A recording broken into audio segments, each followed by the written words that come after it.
Hi అండి, welcome to మన channel. ఈరోజు వీడియోలో అయితే ఒక కొత్త రెసిపీతో అయితే మీ ముందుకు వచ్చానండి. ఫస్ట్ అయితే ఒక బౌల్ తీసుకొని మెజర్మెంట్ కప్లో అయితే 2 కప్ అంతా రా మిల్క్ అనేది పచ్చిపాలు అనేది వేసుకుంటానండి. ఇది కాచినది ఏమి కాదు.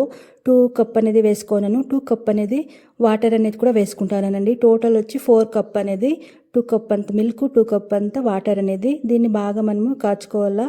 పాలు అనేది మీరు చూడండి, నేనైతే ఇట్లా ఫ్యాట్ ఉండే మిల్క్ అనేది తీసుకోండి నందినిది. ఇంకోటి ఫ్యాట్ లేకుండా ఉంటుంది కదండి, అదైతే 3 కప్ అనేది తీసుకోండి.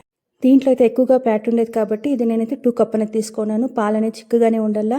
స్టవ్ పైన పెట్టి ఇది ఒగ్గు పొంగు వచ్చే వరకు మనము మరిగించుకుంటే చాలండి. దీనైతే ఇప్పుడు సపరేట్గా అయితే పెట్టుకున్నాము. అదే స్టవ్ పైన ఒక బాండ్లీ అనేది పెట్టుకొని దాంట్లో ఒక 3 టేబుల్ స్పూన్ అంతా గీ అనేది వేసుకున్నాను. కొద్దిగా అయితే నేను గోడంబి వేసుకొని అది ఫ్రై చేసుకుంటున్నాను. చాలానే బాగుంటుంది. ఇలా ఒకసారి ట్రై చేయండి.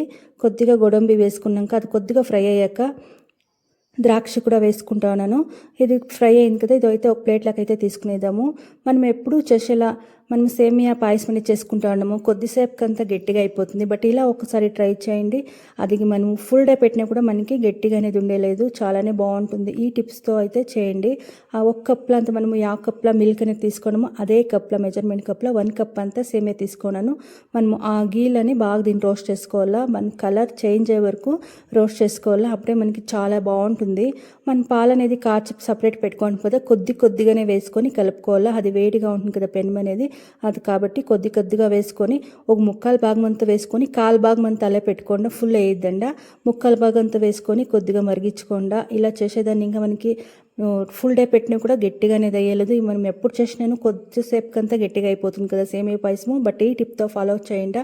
మనకి ఫుల్ డే పెట్టినా కూడా మనకి గట్టిగా అనేది అయ్యలేదు. ಮತ್ತು సేమియా కూడా అది అంటంట్ తర ఉండలేదు. చాలానే బాగుంటుంది. ఇది కొద్దిసేపు కుక్ అయినాక సేమియా అనేది మనకి సాఫ్ట్గా ఉండాలి. అప్పుడు మనం పంచదార అనేది వేసుకోవాలా. పంచదార అనేది నేను 1/4 కప్ అని తీసుకున్నానండి. టేస్ట్ మనకి చాలా స్వీట్ కావాలంటే ఫుల్ కప్ వేసుకోండి. నేనైతే హాఫ్ కప్ కంత కొద్దిగా చాలా 1/4 కప్ కన్నా కొద్దిగా తక్కువ అనేది వేసుకున్నాను. వేసుకొని బాగా కలుపుకునేలా. పంచదార ముందుగానే వేసుకునేస్తే మనకి సేమియా అనేది ఉడుకుదు. అందుకే సేమియా అనేది మనకి కొద్దిగా సాఫ్ట్ అయినాక పంచదార అనేది వేసుకోండా. చూడండి, ఇది కొద్దిగా మనకి గట్టిగా అయినట్లు ఉంది కదా. ఇప్పుడైతే దీనికైతే నేను కొద్దిగా యాలక్కలు అనేది ఫుల్ పౌడర్ అనేది చేసుకోలేదు. ఇలా కచ్చపచ్చగా దంచుకొని వేసుకుంటాను. డ్రై ఫ్రూట్స్ మనం ఫ్రై చేసుకుంటాం కదా, అది కూడా వేసుకొని బాగా కలుపుకునేసి దీన్ని మనము కాచి పెట్టుకోండి కదా సపరేట్గా ఒక 1/4 భాగం అంత పాలు అనేది, దాన్ని అయితే ఇప్పుడు వేసుకోవాలండి. ఇప్పుడు వేసేదాన్ని ఇంకా మనకి అది పాయసం అనేది మనకి గట్టిగా అయ్యలేదండి. ఫుల్ డే పెట్టినా కూడా మనకి అలాగనే ఉంటుంది. చాలానే బాగుంటుంది. ఈ టిప్స్తో ఈ కొలతలతో ఒక్కిత చేయండి. చాలానే బాగుంటుంది.